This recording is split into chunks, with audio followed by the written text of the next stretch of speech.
I'm Damian Schumann. I'm a photographer from South Africa.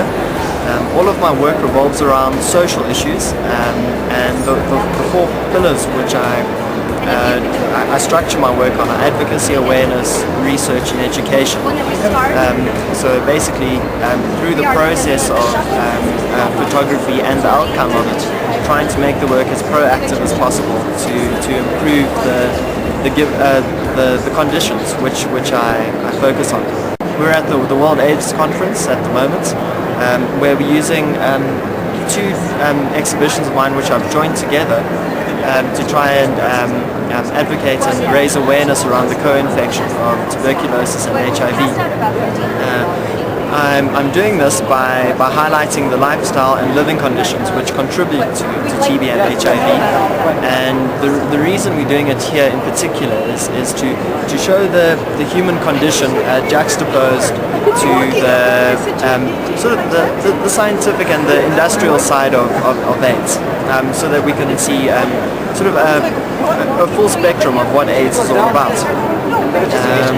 So the Shack was the first campaign I ever put together about tuberculosis and HIV, which very much highlights the lifestyle and the living conditions which contribute to these diseases. And the second body of work is called Dialogues, which is an intimate look at the patient's perspective of what it is to live with tuberculosis.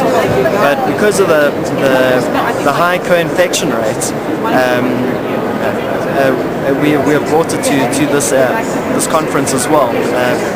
I mean, if you look at stats, 60% of tuberculosis patients also have HIV, and 1/3 of global HIV deaths are inevitably due to tuberculosis. So it's pivotal that we draw attention to tuberculosis with HIV.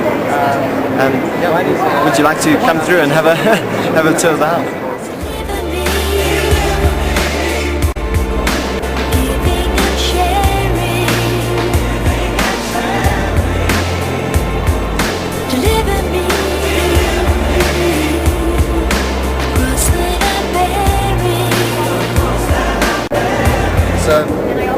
So this is the first bedroom of the Shack.